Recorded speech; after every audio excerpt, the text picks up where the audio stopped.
Salut à tous et bienvenue sur ce Daily Crypto où je vous condense les actualités crypto et blockchain de la journée. Et aujourd'hui on va voir entre autres le Parlement européen qui dit non wallet privé, l'État de Washington qui dit oui à la blockchain, l'une des plus vieilles banques américaines qui va garder les réserves de l'USDC, ou encore Dogecoin qui tacle le Shiba Inu sur son métaverse. Bref, je vais vous parler de tout ça et du reste des actualités de la journée. Mais avant de rentrer dans le vif du sujet, je vous rappelle que mes vidéos ont un but informatif et que je ne suis pas un conseiller financier. Et je vous invite également à venir me suivre sur Twitter et mes autres réseaux sociaux que vous trouverez en description. Et bien sûr, si vous appréciez ce format, pensez à défoncer le pouce bleu et à vous abonner pour être notifié dès que je sors une nouvelle vidéo et ainsi être au courant des dernières actualités du monde crypto. Mais commençons avec l'état du marché en ce jeudi avec la majorité des projets crypto qui continuent à corriger légèrement et les projets qui surperforment aujourd'hui sont le GMT avec un plus 16%, Zilliqa avec un plus 21% et le SKL qui nous fait un plus 31%.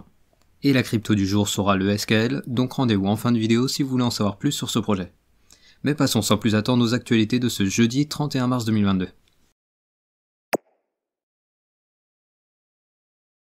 On débute les actualités du jeudi avec le vote sur l'amendement concernant les wallets privés, et le résultat du vote est sans appel. Nos parlementaires ont décidé de rendre illégales les transactions anonymes dans le secteur crypto. Et pour ceux qui n'auraient pas entendu parler de cet amendement, s'il est appliqué tel qu'il est écrit aujourd'hui, on n'aurait plus la possibilité de transférer des cryptos des exchanges vers un wallet qui n'a pas été vérifié avec notre identité. Donc en gros, posséder sa propre clé privée va devenir très compliqué et les transferts de cryptos seront de plus en plus surveillés. Et l'amendement va également imposer aux exchanges d'enregistrer les informations sur les transactions et devra reporter toute transaction suspecte. Bref, vous l'avez compris, sous couvert de vouloir lutter contre le blanchiment d'argent, le Parlement vient de mettre un premier clou sur le cercueil de l'anonymat dans le secteur crypto, mais je vous rappelle que ce vote n'était qu'une première étape, et qu'il y a de fortes chances que le texte évolue pour être moins restrictif, et bien sûr, comptez sur moi pour vous tenir au courant de l'évolution des événements. Et pendant ce temps aux États-Unis, on a Washington qui a voté pour l'adoption de la blockchain dans son état. Concrètement, on a Jane Easley, le gouverneur de Washington, qui a signé un nouveau projet de loi qui va entraîner la création d'un groupe de travail qui s'appellera le Washington Blockchain Group, et leur but sera d'étudier les applications possibles de la technologie blockchain dans un large éventail de domaines pour, je cite, le bénéfice de tous les résidents, employeurs et travailleurs de Washington. À savoir que la réunion inaugurale du groupe devrait avoir lieu le 1er décembre 2022, et ils devront rendre un rapport sur leurs conclusions avant le 1er décembre 2023. Bref, entre l'ouverture dont fait la preuve l'Amérique depuis quelques mois et les signaux de forte méfiance de l'Europe, on voit bien que les deux continents sont en train de prendre des positions complètement différentes sur le secteur crypto et blockchain, et seul l'avenir nous dira quel positionnement aura été le plus avantageux. Et on reste aux USA avec BNY Mellon, qui a été choisi par Circle, la société émettrice du stablecoin USDC, pour être le dépositaire de leurs réserves. Pour rappel, BNY Mellon est une des plus vieilles banques des États-Unis, et elle est un marqueur de confiance pour les institutionnels. Et Circle a actuellement un peu plus de 52 milliards d'USDC qui sont en circulation, et ils sont le deuxième plus gros stablecoin juste derrière l'USDT de Tether. Et ils ont donc choisi BNY Mellon pour le dépositaire principal des actifs de réserve derrière leur stablecoin. À savoir que l'intérêt pour Circle dans ce partenariat est de profiter de l'image de confiance de la banque historique, ce qui pourrait à l'avenir rassurer de futurs partenaires ou investisseurs. Partons maintenant en Inde avec le Parlement qui officialise l'entrée en vigueur de la taxe de 30% sur les cryptos. En effet, ça fait plusieurs semaines que le projet de loi de finances est en discussion, mais aujourd'hui le Parlement l'a définitivement voté et il entrera en vigueur dès le 1er avril 2022. Et dans le projet de loi de finances se trouve la taxe de 30% sur chaque transaction effectuée en crypto, et juste pour le kiff, ils ont ajouté une retenue d'impôt à la source de 1% sur chaque transaction pour théoriquement pouvoir mieux suivre les mouvements de fonds. À savoir que cette taxation est une expansion de la taxe sur les jeux et paris épiques, ce qui veut donc dire que le Parlement indien compare le marché crypto à un jeu d'argent et de paris. Bref, vous l'avez compris, l'année 2022 pourrait bien être l'année de la régulation et de la taxe des cryptos. Et revenons au secteur crypto avec l'équipe de Shiba Inu qui nous en dit un peu plus sur son métaverse. En effet, ils viennent d'annoncer que leur métaverse sera composé de 100 595 parcelles de terrain, dont certaines de ces parcelles resteront privées. Et la mise à disposition des terrains se fera de façon progressive, avec une première phase qui introduira 36 431 terrains, qui seront répartis en 4 catégories, qui iront de 0,2 ETH à 1 ETH. Donc l'équipe de Shiba Inu continue d'avancer dans le déploiement de son métaverse, et la critique ne s'est pas fait attendre car le créateur de Dogecoin a lâché son meilleur tweet en disant, je cite, comment la création d'un métaverse lambda et la vente de faux terrains pourraient ajouter de l'utilité à leur projet. Si les gens veulent donner encore plus d'argent aux développeurs, allez-y, mais si j'étais un des détenteurs du SHIB, je serais énervé. Et sans transition, on a le navigateur Opera qui continue son immersion dans l'écosystème crypto avec l'ajout de nouveaux réseaux.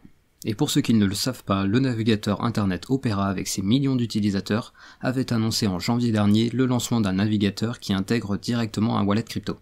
Et aujourd'hui, ils avancent dans le développement de leur crypto browser en se déployant sur plusieurs réseaux qui sont Solana, Polygon, StarkEx, Ronin, Celo, Nervos, IXO et bien sûr Bitcoin.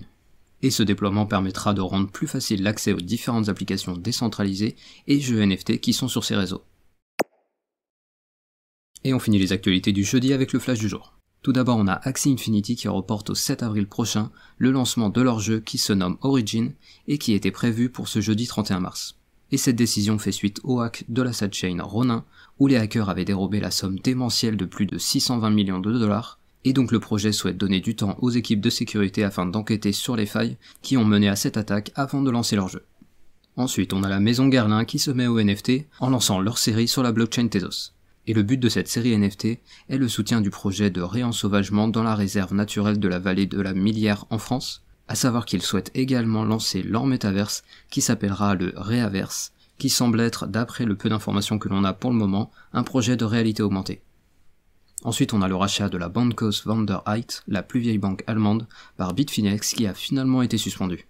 Et l'accord qui était censé être finalisé l'année prochaine aurait été suspendu d'un commun accord d'après les déclarations officielles. Ensuite, on apprend aujourd'hui que Binance va sponsoriser cette année les Grammy Awards aux États-Unis. Et finalement, on a l'activité des solutions de deuxième couche d'Ethereum qui atteint des records historiques, avec tout d'abord un record historique pour l'utilisation de gaz de transaction, et également une TVL sur l'ensemble des projets qui a progressé de presque 13% sur juste une semaine. Et d'ailleurs, la crypto du jour fait partie de ces projets. En effet, on va maintenant parler de la crypto du jour qui est Scale Network avec son token SKL. Alors tout d'abord on a le projet qui est actuellement en 97e position avec un market cap de 936 millions de dollars.